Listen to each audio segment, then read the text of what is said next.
श्री कृष्ण और हनुमान जी की अद्भुत कहानी। जय श्री कृष्ण दोस्तों, आज हम आपको श्री कृष्ण और हनुमान जी का एक अद्भुत कहानी और रोचक सुनाने जा रहे हैं जो बहुत ही ज्ञानवर्धक और शिक्षाप्रद है, इसलिए कहानी को पूरा अवश्य सुने। जय श्री कृष्ण दोस्तों, एक बार की बात है, अर्जुन वन में फूल लेने के लिए गए। वहाँ हनुमान जी पहले से ही विराजमान थे।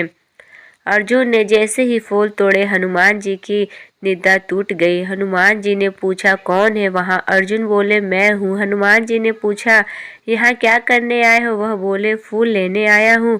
हनुमान जी बोले, फूल ले जाने से पहले कम से कम पूछ तो ली होती। वह बोले, फूल ले जाने से पहले क्या पूछना, यह तो इतनी छोटी सी बात है। हनुमान जी बोले, बात छोटी या बड़ी नहीं है, बात चोरी करने की है। किस लिए फूल ले जाने हैं? अर्जुन बोले, पूजा के लिए ले जाना है। हनुमान जी ने कहा, पूजा अच्छी बात है, लेकिन चोरी से फूल ले जाना ठीक नहीं है।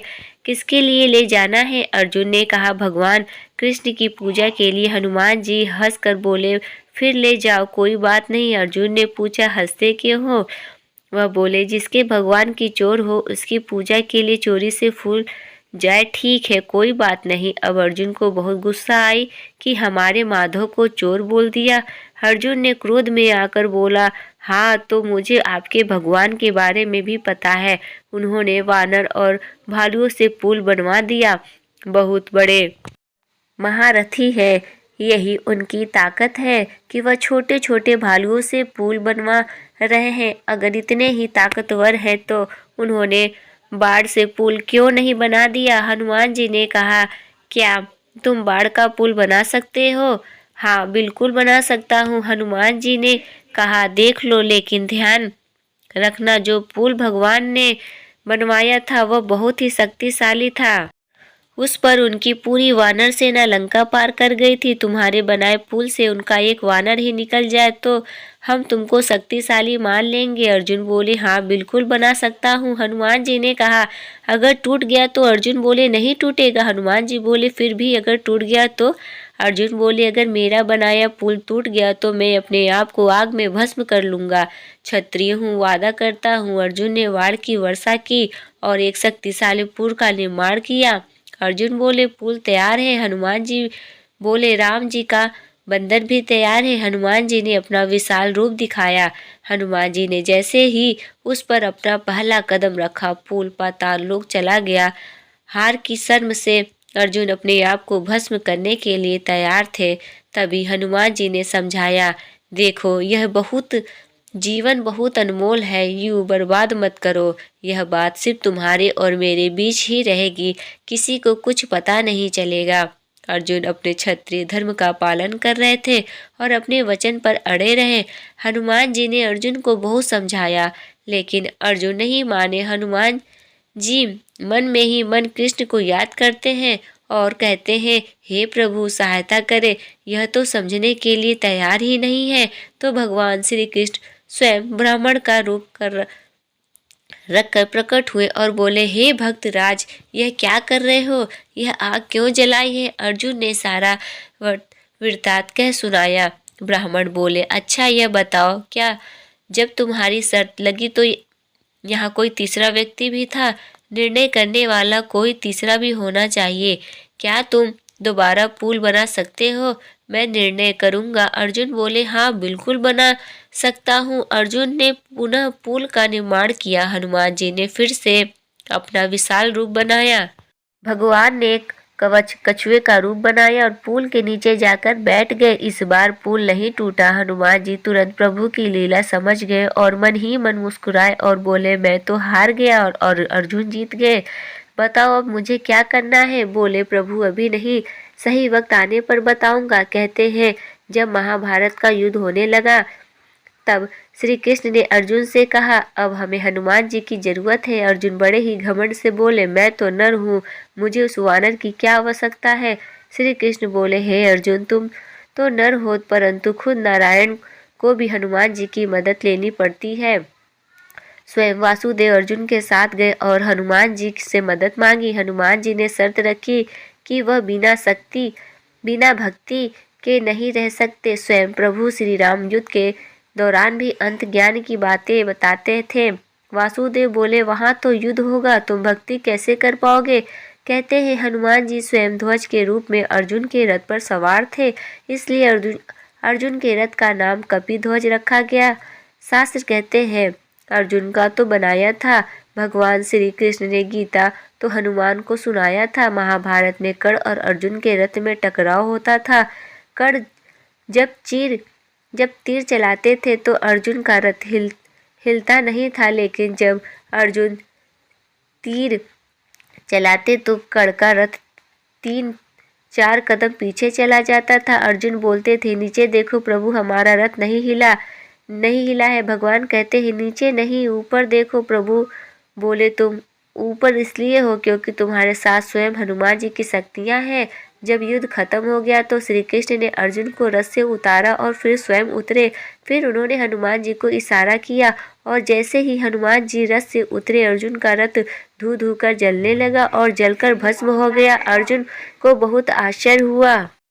उन्होंने पूछा, यह रथ कैसे भस्म हो गया? श्री कृष्ण जी बोले, रथ तो बहुत पहले से ही भस्म हो चुका था। यह तो हनुमान जी की कृपा थी जो उन्होंने रथ को बचाए रखा था। शिक्षा जीवन में सदैव याद रखिए, चाहे जितना भी संप्रदा बना ले, खूब धन कमा ले, कभी भी अहंकार की भावना अपने अंदर मत आने देना।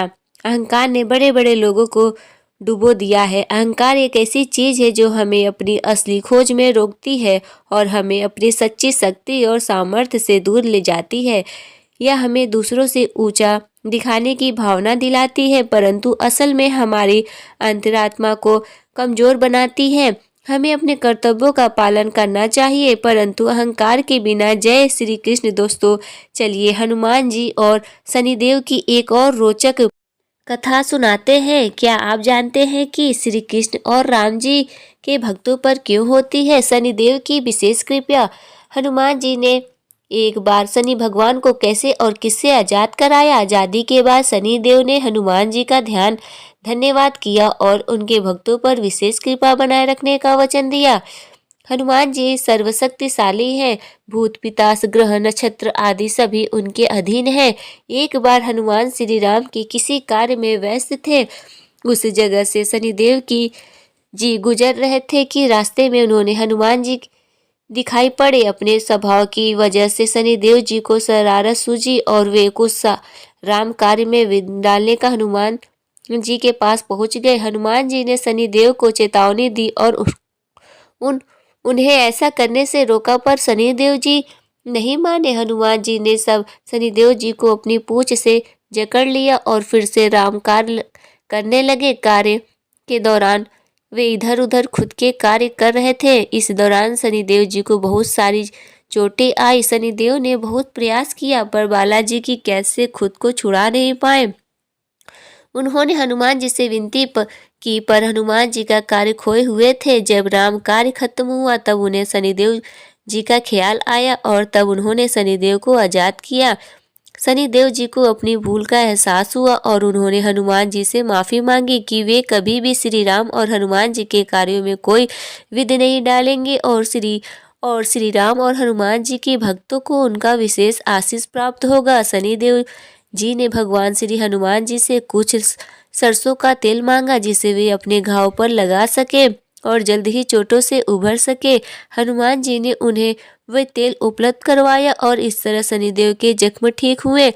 तब शनिदेव ने कहा कि इस याद में जो भी भक्त शनिवार के दिन मुझ पर सरसों का तेल चढ़ाएंगे उसे मेरा विशेष आशीष प्राप्त होगा। एक कथा के अनुसार अहंकारी लंकापति रावण ने शनिदेव जी को कैद कर लिया और उन्हें लंका में एक जेल में डाल दिया। जब तक हनुमान जी लंका नहीं पहुंचे तब तक शनिदेव उसी जेल में कैद रहे। जब हनुमान जी माता सीता की खोज में लंका में आए तब माँ जानकी को खोजते खोजते उन्हें भगवान शनिदेव जेल में कैद मिले। हनुमान जी ने तब शनि भगवान को आजाद कराया। आजादी के बाद उन्होंने हनुमान जी का धन्यवाद किया और उनके भक्तों पर विशेष कृपा बनाए रखने का वचन दिया। हनुमान जी ने शनिदेव को यहाँ फेंका था। हनुमान जी का भक्त और किसी का भक्त नहीं होता। यूँ तो शनि देव के अनेक प्रसिद्ध मंदिर हैं। उनमें से मध्य प्रदेश में ग्वालियर के निकट एंटी और स्थित शनिदेव का मंदिर बहुत खास माना जाता है। मंदिर के बारे में मान्यता है कि हनुमान जी ने शनि देव को उठाकर यहाँ फेंक दिया था। यहाँ तक त्रेता युग से ही शनिदेव की प्रतिमा विराजमान है। यह इलाका शनि क्षेत्र के नाम से मशहूर है। यहाँ शनिवार को दूर दूर से श्रद्धालु आते हैं और न्याय के लिए प्रार्थना करते हैं। मान्यता यह है कि इस मंदिर में शनि देव की प्रतिमा किसी ने नहीं रखवाई, बल्कि ये आसमान से टूटकर गिरे हैं। एक उल्का पांडित से निर्मित है। खगोलविद में एक ज्योतिषियों का ऐसा मानना है कि ये मंदिर निर्जन वन में स्थापित होने के कारण इसका विशेष प्रभाव है। इस उल्का पिंड के आसपास बाद में के मंदिर का निर्माण कराया गया था। इस शनि मंदिर का निर्माण विक्रमादित्य ने करवाया था। बाद में कई शासक ने इसको जीर्णोद्धार करवाया। यहाँ भी कहा जाता है कि लंका से प्रस्थान करते समय शनिदेव ने लंका को तिरछी दृष्टि से देखा था। इसी का नतीजा था कि रावण का कुल सहित नाश हो गया।